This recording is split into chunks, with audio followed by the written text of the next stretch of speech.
Good evening! Hi, I'm Verna. I'm Daniel. And welcome to Bonfire Night. So muli, wini-welcome po namin lahat ng mga pastor, mga primary leaders, mga disciples, mga magulang. Kung first time mo dito, welcome sa Bonfire Night. So wini-welcome din po natin yung ating mga ka-Bonfire Night na nanonood sa ibang bansa. So bago po tayo magsimula, panoorin po natin ang Bonfire Things to Remember.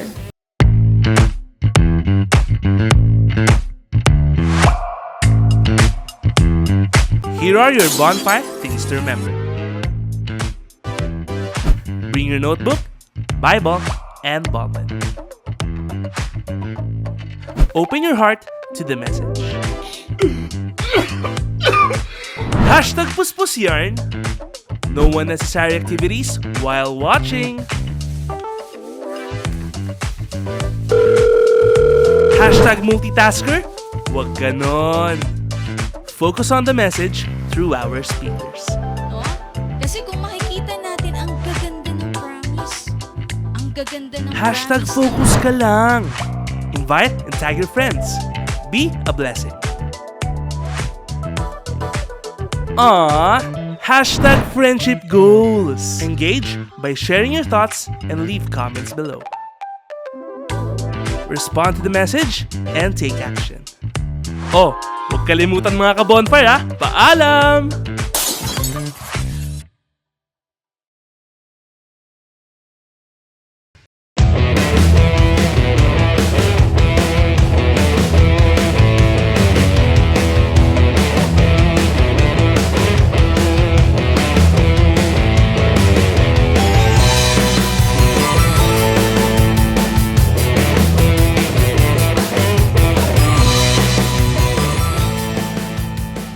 So, praise God sa ating Bonfire Things to Remember. So, tayo mga ka-bonfire, maging mindful tayo habang ongoing yung ating live.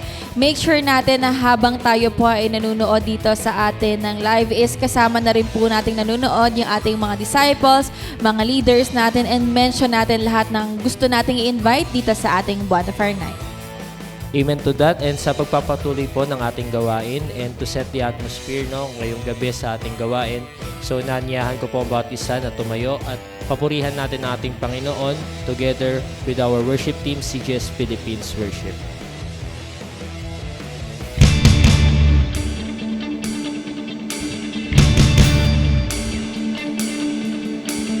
Your mercies are new every morning.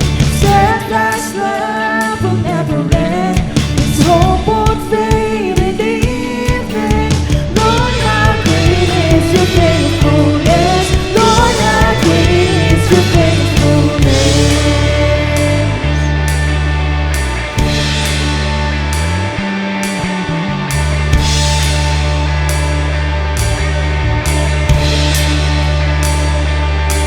Every hour, every minute of my life has been part of your design.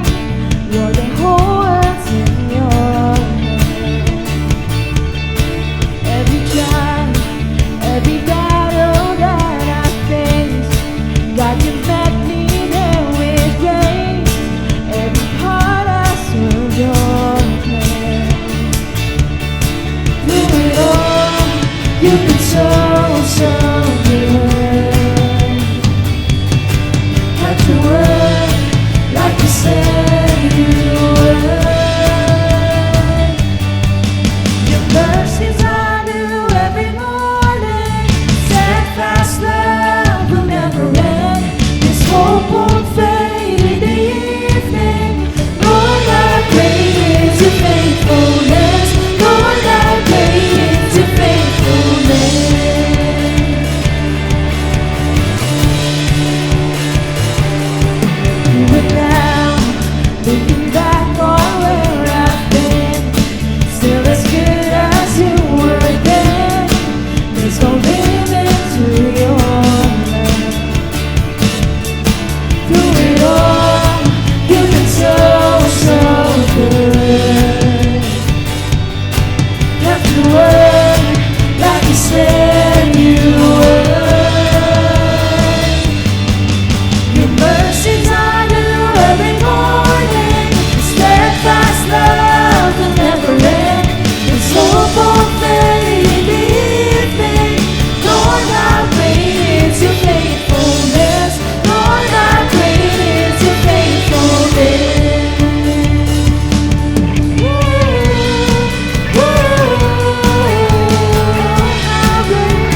mercies are new every morning. Steadfast love will never end. This hope won't fade in the evening. Lord, how great is your faithfulness. Mercies are new every morning. Steadfast love will never end. This hope won't fade in the evening. Lord, how great is your faithfulness. Lord, how great is your faithfulness. Lord, how great is your faithfulness.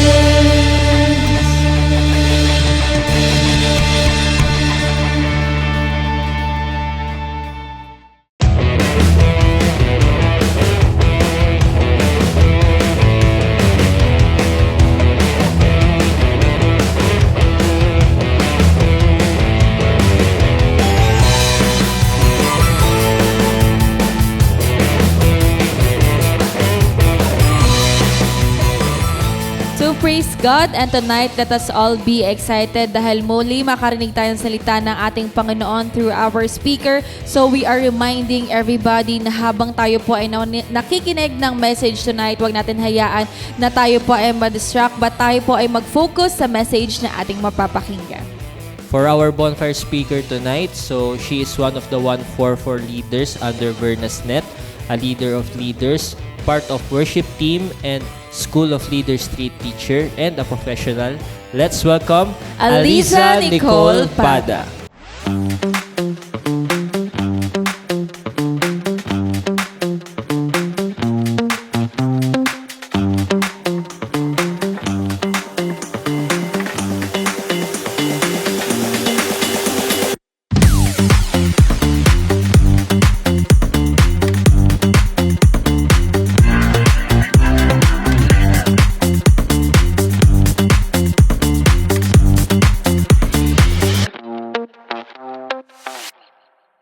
Good evening mga ka-bonfire at sa lahat po ng nanonood ngayong gabing ito mula po sa ating mga pastors, primary leaders, mga leaders, disciples, and invites po ngayong gabing ito. Welcome po and good evening. So nais ko din po pasalamatan ng Lord sa opportunity po na ito na makapagbahagi po ng mensahe through Bonfire Night. And nais ko din po magpasalamat sa ating butihing pastor na si Pastor Rami and ang kanyang may bahay na si Pastor Adel. So bago po tayo magsimula, umpisahan po muna natin sa ating panalangin. So let's pray po. Praise you, Father God. Lord, we thank you, Panginoon, sa gabing ito, Lord God, na pinagkaloob niyo po sa bawat isa.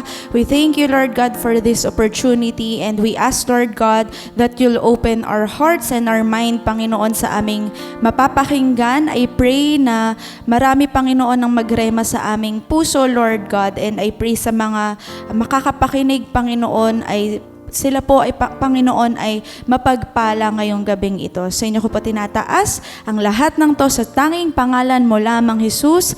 Amen and amen. Ayan. So sige po, tayo po ay mag-umpisa.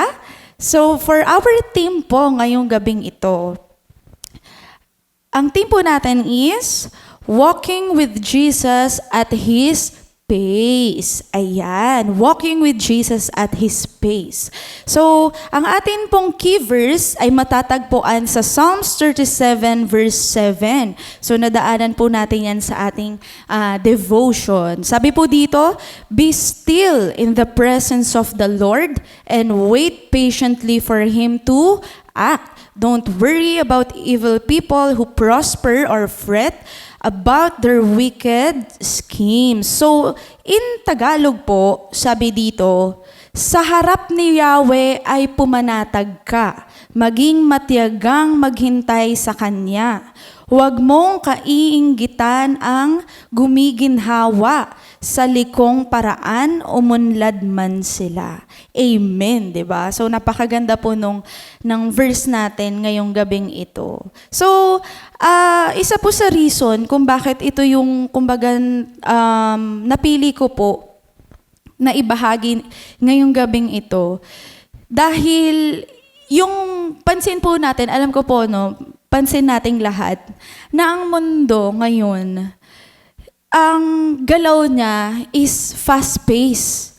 So, lahat ng bagay sa mundong ito, gusto instant, 'di ba? Mabilisan, very quick. Gusto natin madalas, agad-agad, quick result, quick breakthrough, 'di ba? Maski nga sa kinakain natin, gusto natin instant, adi kaya yung fast food, 'di ba? So madalas ang gusto natin kapag hiningi natin, ibibigay agad. Kaya nga, 'di ba, kakain tayo sa halimbawa kapag gutom na tayo, gusto natin mag-order sa fast food. O di kaya mas mabilis drive-thru, 'di ba?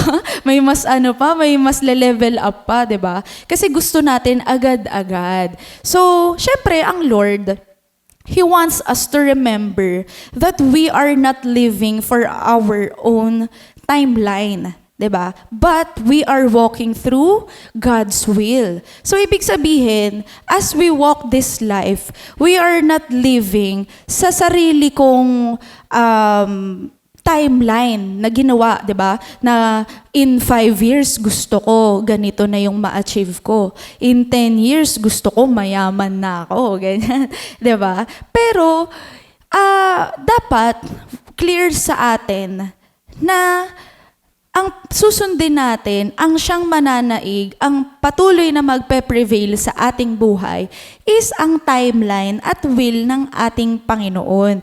Kaya nga po 'di ba, yung team natin, walking with Jesus at His pace. So kung ano yung pace ng Lord, yun yung susundin natin. Hindi kung ano yung gusto nating bilis. 'Di ba po? Alam ko marami sa atin, may mga kanya-kanya tayong gustong ma-achieve sa buhay. We tend to rush things as if na tayo ay parang feeling natin na pag-iiwanan na tayo. 'Di ba? Pansin po ba natin yon? Minsan, sa sobrang gusto natin na masunod yung mga bagay na gusto natin, ang ginagawa natin, hindi na tayo nagko-consult sa Lord. Nalilimutan na natin yung timeline niya. Kasi yung nasa isip natin, paano ko ba ito makukuha agad? 'Di ba? Paano ba in 5 years maging successful ako? 'Di ba? Kaya may pagkakataon, nagkakaroon na ng lapses. 'Di ba? Kasi na tayo, nagjo-jump na imbis na dumadaan tayo sa process. And alam naman natin na kapag we rush things, mas lalong napupurnada yung mga bagay-bagay. At yan yung reason bakit yun minsan hindi tayo makapag-intay sa plano ng Lord, 'di ba? Sometimes our hurry reveals that we want God's blessings lang, but not His timing. 'Di ba po? Ang hirap na pansin natin, 'di ba? May mga disciple tayo na parang sobrang init talaga sa umpisa. Pero habang tumatagal, biglang nawawala yung init nila, 'di ba? Baka kasi minsan naiisip nila na kapag sobrang init ko sa Lord na maglingkod ngayon, baka mas mabilis ibigay ng Lord yung blessing. 'Di ba? Pero nalilimutan natin yung timing. So dapat timing over blessing. Amen. So ayan, sabi dito, we force things to happen. Tapos pag hindi natin nagustuhan ang result, saka naman tayo tatakbo sa Lord, 'di ba? Ba't kasi po dapat tayong tumakbo, 'di ba? Papalapit sa Lord kung malapit ka lang sa kanya. 'Di ba? Bakit mo kailangan tumakbo bigla sa Lord? Kung katabi mo lang naman ang Lord, kung malapit ka naman sa Lord. 'Di ba ang ironic po, natatakbo lang tayo sa Kanya kapag meron tayong pinagdadaanan. Ibig sabihin, yung mga in good times, malayo ka sa Lord. Nung bad times, bigla tayong lalapit sa Kanya.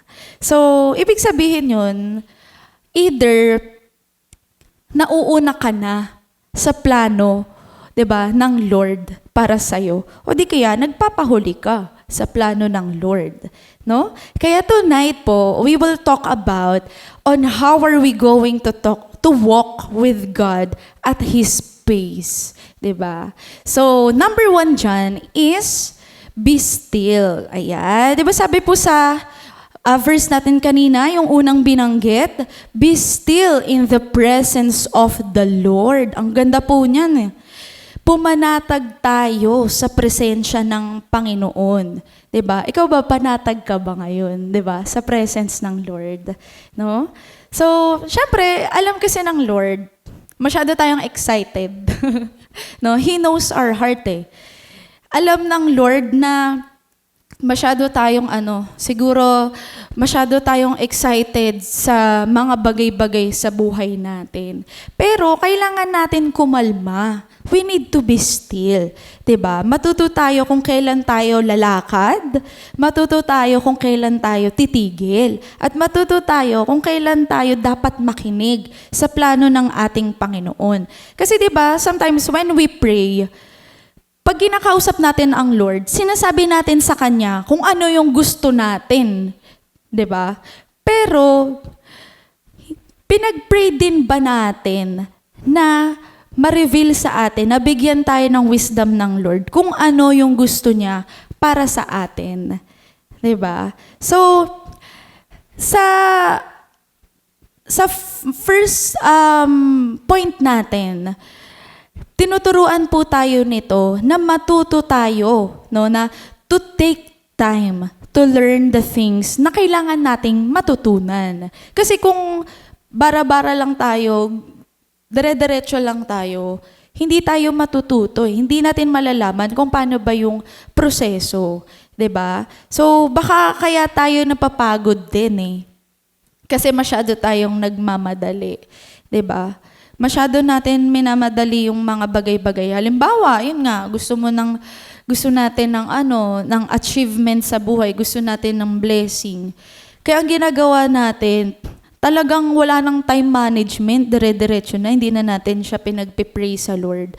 So, ang tendency, napapagod tayo, 'di ba?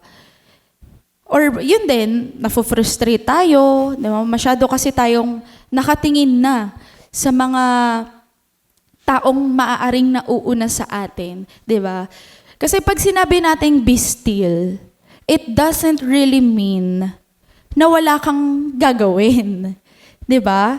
Ang sabi sa atin ay manatili o pumanatag sa presensya ng Panginoon.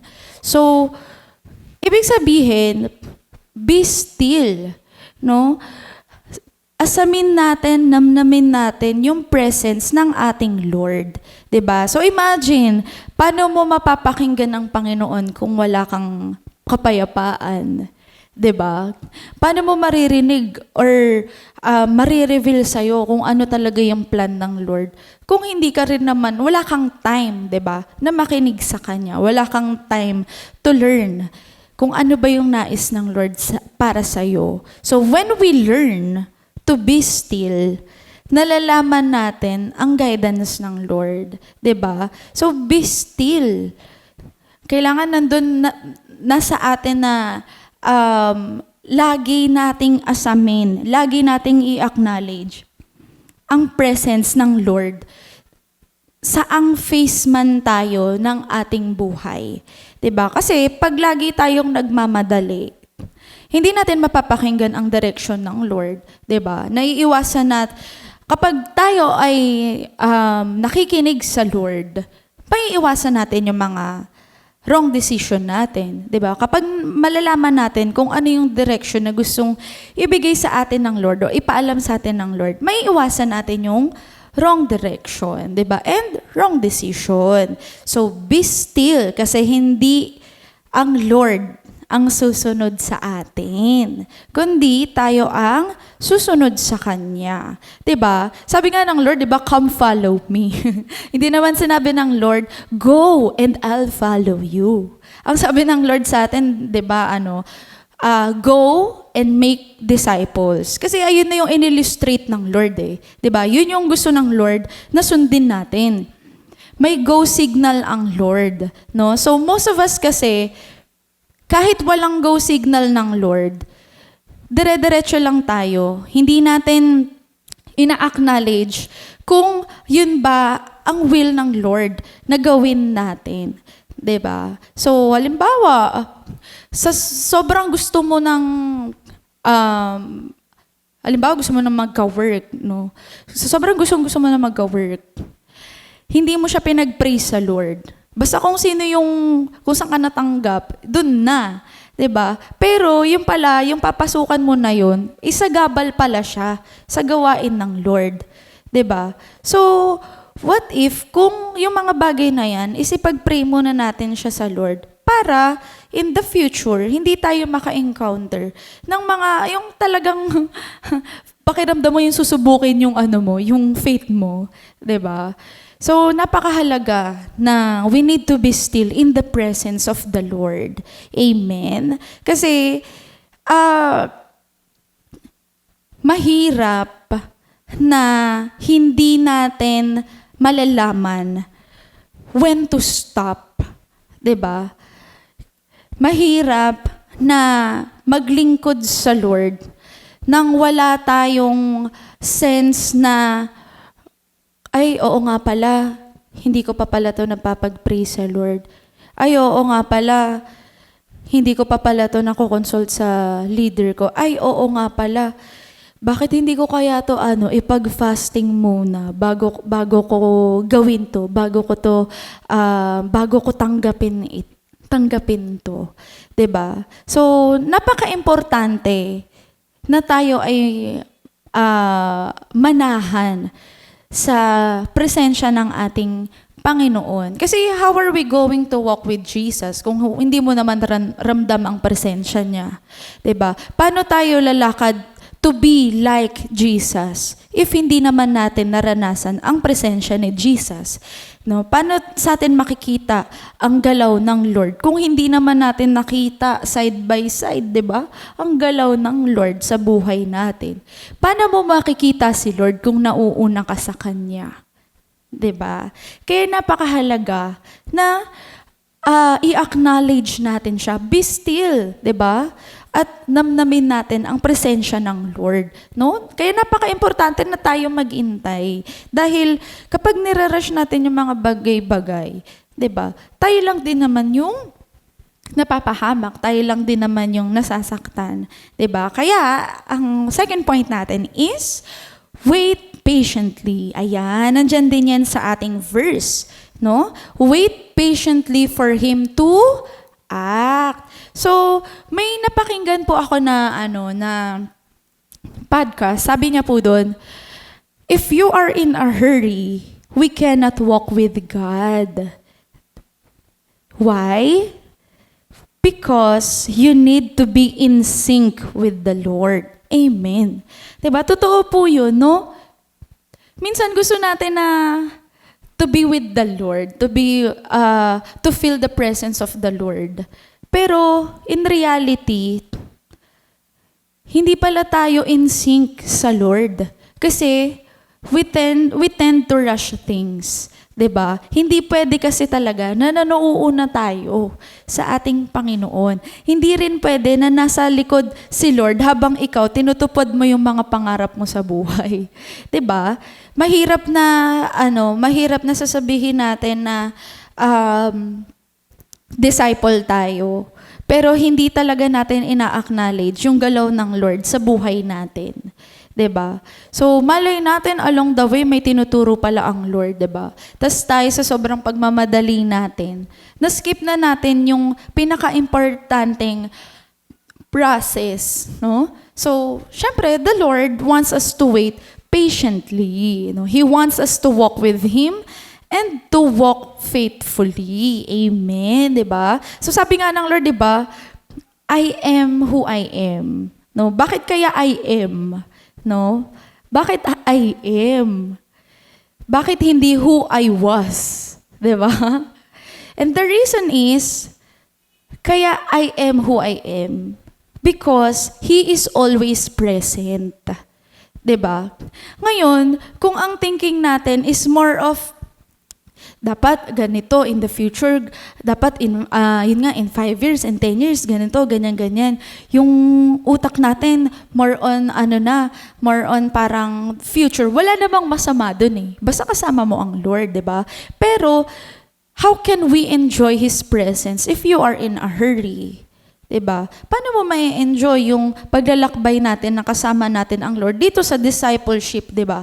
Knowing na hindi naman ganun talaga kadali, 'di ba? Ang mga ginagawa natin, no.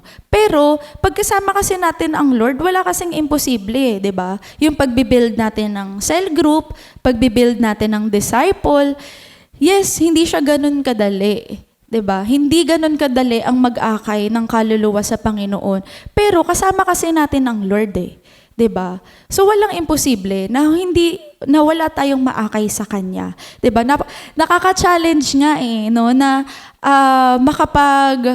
makapag-disciple tayo or makapag-build tayo ng leaders, 'di ba? Kasi alam natin na na kahit na-challenge tayo, kasama ko naman ang Lord Hindi naman ako nag-iisa dito 'di ba? Kaya kapag tayo nape-pressure tayo, 'di ba? Syempre, i-acknowledge natin na ang Lord na kahit ganito nararamdaman ko ngayon, kahit na nape-pressure ako minsan, no, still kanino ba ako naglilingkod? 'Di ba? Sa Lord. No? I must enjoy His presence. 'Di ba? Kasi He is always present. Ano man yung ginagawa ko sa discipleship, ano man yung ginagawa ko para sa Kanya, alam ko nakasama ko ang Lord. Kaya bakit ako magmamadali sa mga pangarap ko sa buhay? Bakit kailangan maging distraction yung mga pangarap ko sa buhay, 'di ba? Na parang minsan kasi 'di ba, lalo na sa mga estudyante ngayon na may intindihan naman ako ng Lord. Kilala ko naman na yung Lord 'di ba? Pero Lord, importante din kasi sa akin yung pag-aaral ko. 'Di ba? Lord, importante din naman kasi sa akin yung pagtatrabaho ko, 'di ba? Para maka-provide ako sa family ko, ganyan, or para mabalik ko ang para sa iyo. Pero hindi kasi ibig sabihin nun, ileless mo na yung pagpa-priority mo sa Lord. 'Di ba? Napakasarap kaya na in times of hardship, kasama mo ang Lord.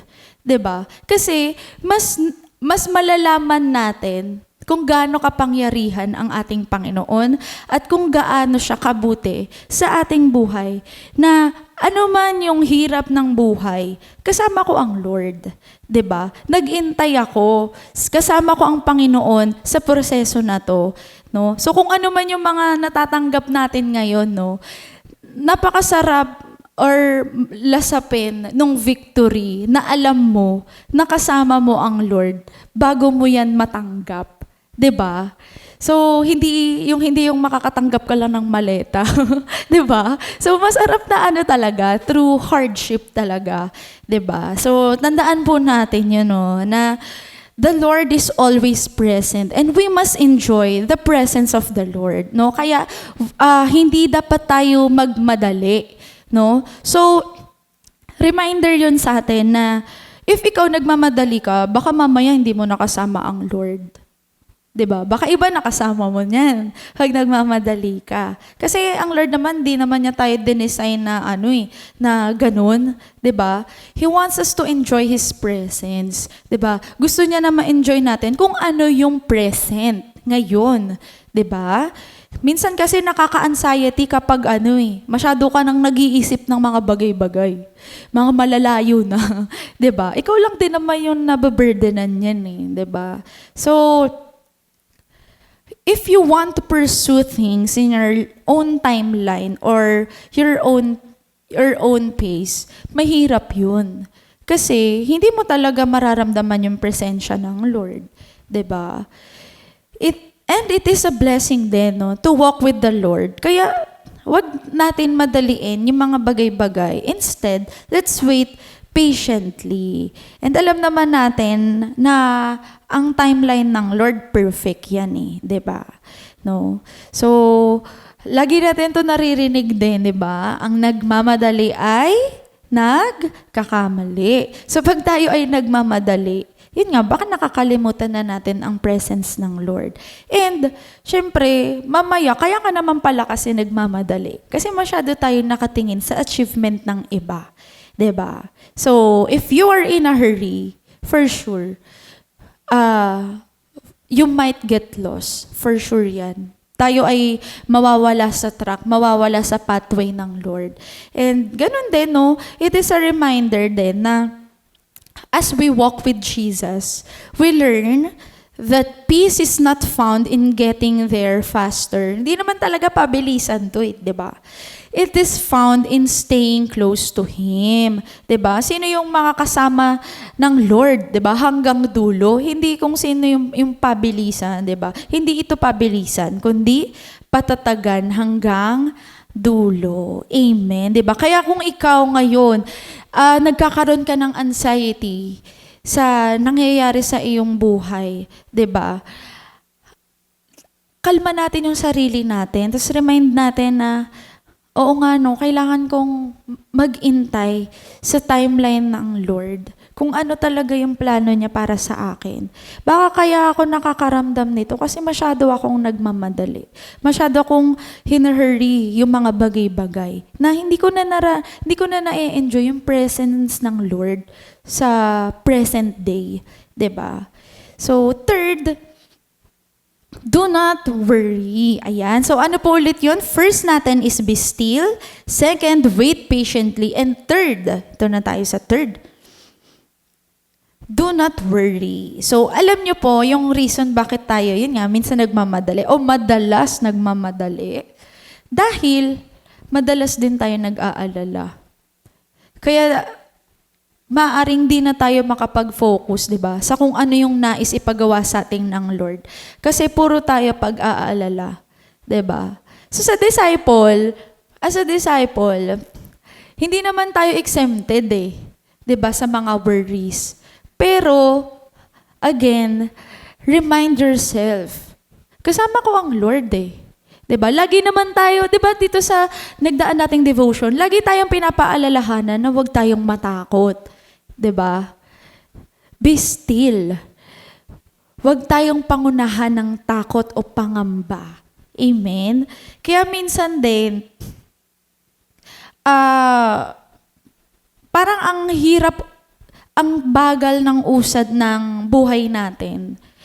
Kapag may mga inuuna tayo, kesa sa Lord, 'di ba?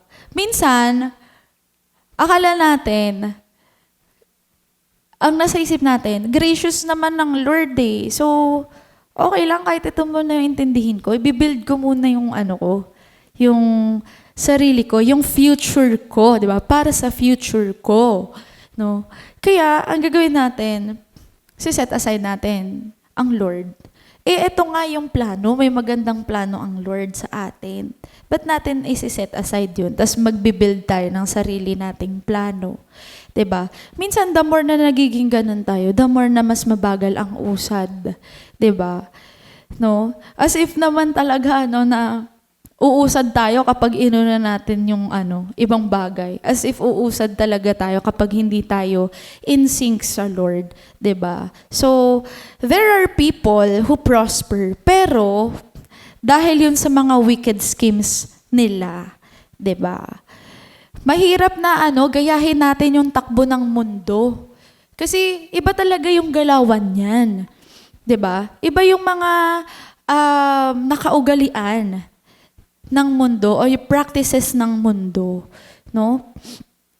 So, ikaw na lang din pumili, no? Pili ka, no? Slowly pero kasama mo ang Lord, or mabilis kasi naabutan ka ng maleta. 'Di ba? Ang pangit naman na gano'n. Pangit naman testimony natin na 'yun, 'di ba? Na pala tayo, kaya nating ipagpalit yung paglilingkod natin sa Lord para lang makamit kung ano man yung nakuha or mga nag-prosper sa buhay. 'Di ba? So, they may prosper, but they will never win in this race. Kasi hindi nila kasama ang Lord. 'Di ba? Kaya, huwag tayo matakot, no? Huwag tayo matakot na, baka napag-iiwanan na ako 'Di ba? Ang dami nang napupundar ng iba, 'di ba? Ang dami na nilang na-achieve. Ang dami na nilang napupuntahan na lugar. Ang dami na nilang opportunities. Pero ako, nandito pa rin ako, 'di ba? Huwag mong nilalang kung nasan ka ngayon. Kasi kung kasama mo ang Lord, huwag ka matakot, 'di ba? Hindi ka talo. Kasama mo ang Lord eh, 'di ba? Kaya nga 'di ba, na-remind din po tayo last message sa bonfire, 'di ba? Na huwag tayong matakot, no? Huwag tayong pangunahan ng fear, no? Huwag ka matakot kung alam mo naman kasama mo ang Lord. And hindi porket nakikita nating ginagawa ng karamihan, ibig sabihin, tama at mabuti 'yun, no? Maraming example. Maraming nagsusugal. Kasi easy money eh. 'Di ba? Mabilis lang, mabilis yumaman. Pero hindi natin alam, no? Yung ginagawa, yung sugal, hindi natin alam. Maaring yan pa talaga yung maging downfall natin, 'di ba? Minsan kung ano yung akala nating nakakabuti para sa atin, yun pa yung magiging downfall natin, no? The more na natatagalan ka o naiinip ka sa plano ng Lord sa buhay mo, kaya ka gumagawa ng sarili mong timeline, kaya ka nagmamadali, kaya may sarili kang pace, the more na hindi mo maa-achieve kung ano ang para sa'yo. 'Di ba? So, wag kang mauna, no? Wag kang mauna. Pero, wag ka din magpahuli. Be in sync with God. 'Di ba? Tama lang. Feel His presence, no? And enjoy yung present ngayon, no? Kasi mahirap sa atin na gagawa tayo ng mga bagay-bagay on our own will, pero hindi naman pala yun yung nais ng Lord sa atin. 'Di ba? Eh alam naman natin na ang pinaka magandang timeline or timing is ang ating Panginoon, 'di ba? Perfect timing ang Lord. So, kung ikaw magmamadali ka, mas lalo kang mahuhuli, 'di ba? Kaya nga po sabi sa conclusion natin, walking with Jesus at His pace requires surrender, patience, and trust. We may not always understand where He is leading us, but we can be confident that His way is better than ours. The goal is not to get ahead of Jesus, but to remain close to Him every step of the journey. Hindi ka natatakbo kay Lord kasi malapit ka na kay Lord eh. 'Di ba? No need na kapag may problema ka, tatakbo ka kay Lord. Hindi na, katabi ko lang si Lord eh. 'Di ba? Kasama ko siya sa journey na 'to. Amen? So, diyan po nagtatapos ang ating message natin for tonight. I hope na may nagrema po sa bawat isa and I hope na na-bless po ang bawat isa. So, sige po, tayo po ay dumako sa ating closing prayer. Let's pray. We praise you, Father God. Lord, we thank you, Panginoon, sa gabing ito, Lord God. We thank you, Lord God, for your word, Lord God. It is a reminder, Lord, na manatili kami, Panginoon, sa iyong presensya. Huwag kaming magmadali, Panginoon. We must acknowledge, Lord God, your timeline and your presence, Lord God, sa aming buhay, Panginoon. I pray na ang lahat ng disciples, ang lahat ng mga kapakinig ngayong gabing ito, Panginoon, ay ma-remind, Lord God. And we pray, Panginoon, na ikaw ang patuloy na manguna sa aming buhay at hindi ang aming sariling kagustuhan, Lord God. I pray na pagpalain mo po ang bawat isa. In Jesus' mighty name we pray. Amen and amen. So thank you po and God bless.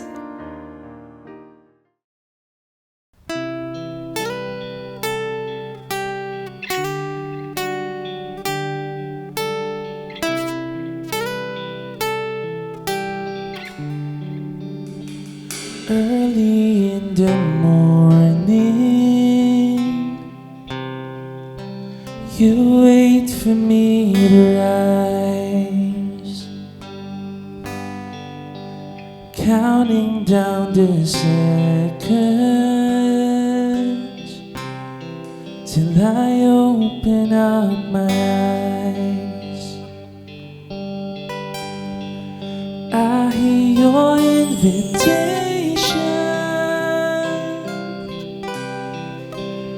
You have been so patient. Lord, this is my reply. I wanna walk with you and talk with you.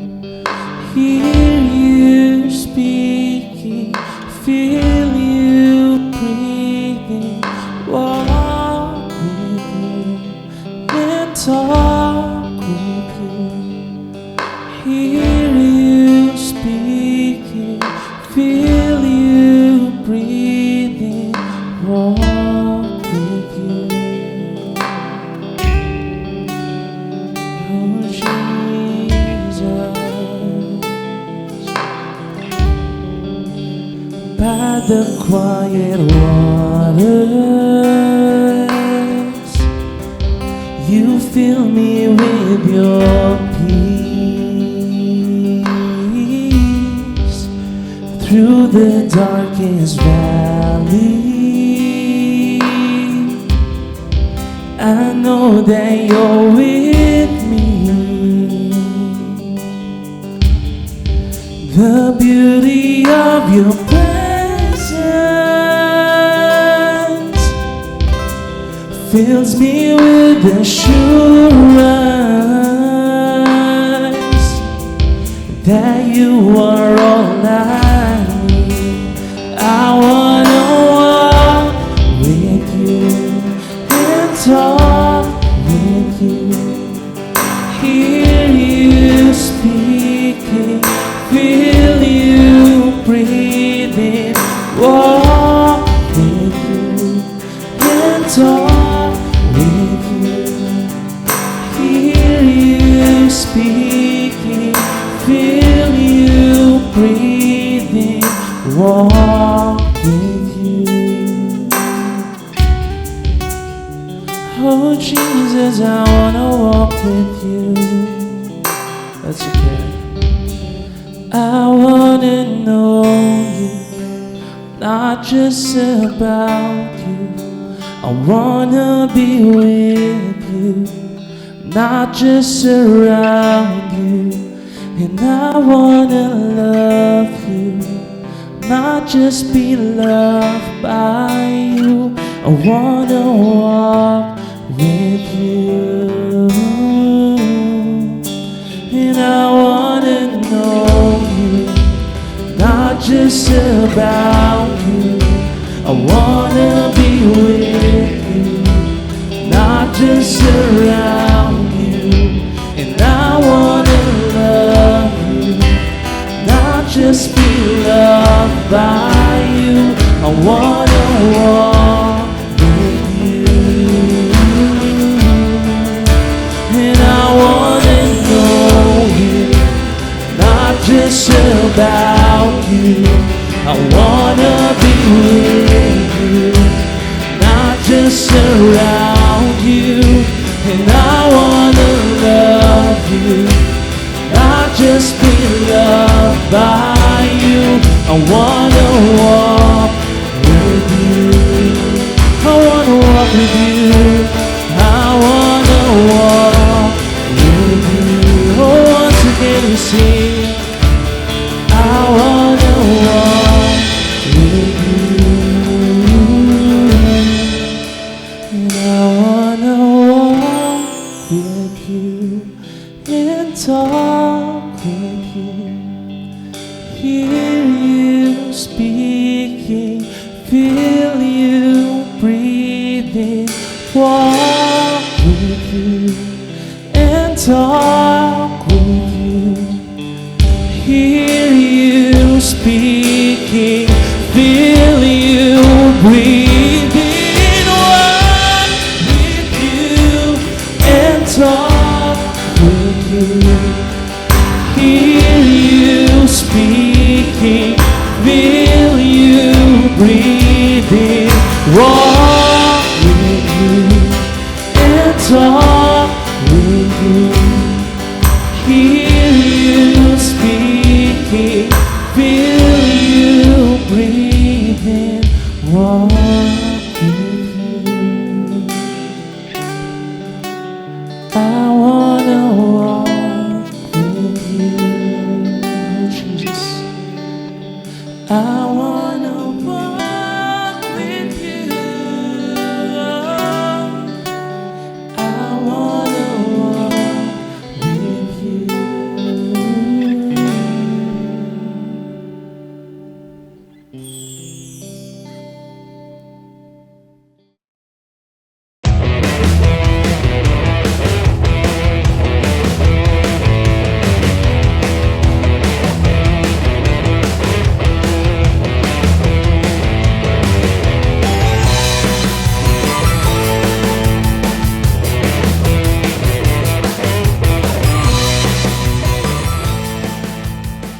So praise and glory to God. Thank you, Nicole, sa message niya yung inahatid ngayong gabi. And alam ko yung mga ka-bonfire night natin ngayong gabi is marami rin pong natutunan. We encourage about isa to share it in all our social media platforms using This hashtag.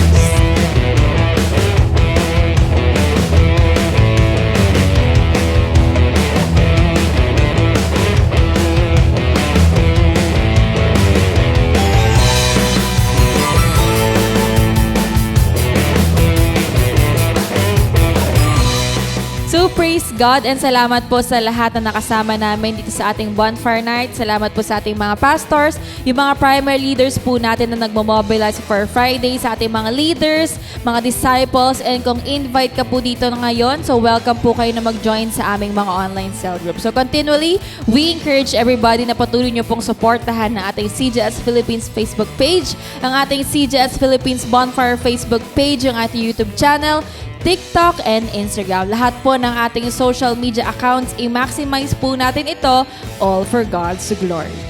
And we encourage lahat po nating mga ka-bonfire night na nakasubaybay ngayong gabi ay huwag din po mawawala sa ating Simbahay Online Worship this coming Sunday, 6 a.m. sa Facebook Live and YouTube Premiere. So, sama-sama po tayo na manood at magsimbahay ng live. So, huwag nating hayaan na replay tayo kung nandun tayo 6 a.m. live and sama-sama po tayo mapagpala sa message na ihahatid sa atin nating puting pastor, Pastor Rami Henares Jr. So, thank you and God bless.